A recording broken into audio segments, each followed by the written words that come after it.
जय माता दी। आज नवरात्रि का पहला दिन है और आज के दिन माँ शैलपुत्री जी का पूजन होता है।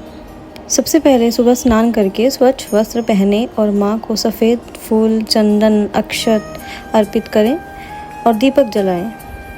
कोशिश करें कि आप दीपक घी का ही जलाएं। इसके बाद आप माँ शैलपुत्री जी की कथा करें। चलिए सुनते हैं माँ शैलपुत्री की कथा।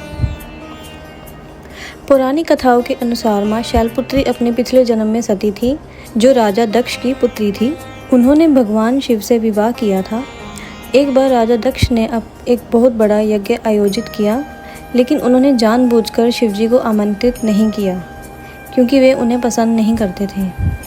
जब सती को इस यज्ञ के बारे में पता चला तो वह अपने पति की इच्छा के विरुद्ध वहाँ गई और वहाँ पहुँचने पर उन्होंने देखा कि उनके पिता ने न केवल शिवजी का अपमान किया है, बल्कि यज्ञ में उनका कोई स्थान नहीं था। अपने पति के अपमान से क्रोधित होकर और दुखी होकर सती ने उसी यज्ञ की अग्नि में कूदकर अपने प्राणों की आहुति दे दी। जब भगवान शिव को यह पता चला तो वे बहुत क्रोधित हुए। उन्होंने अपने गण वीरभद्र को भेजा, जिन्होंने दक्ष के यज्ञ को नष्ट कर दिया।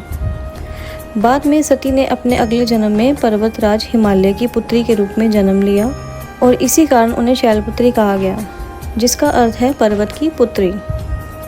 इस जन्म में उन्होंने घोर तपस्या की और भगवान शिव को पति के रूप में प्राप्त किया। माँ शैलपुत्री का यह रूप दृढ़ता, धैर्य और भक्ति का प्रतीक है। इसीलिए नवरात्रि के पहले दिन उनकी पूजा की जाती है, ताकि हमें भी जीवन में दृढ़ता और साहस मिले।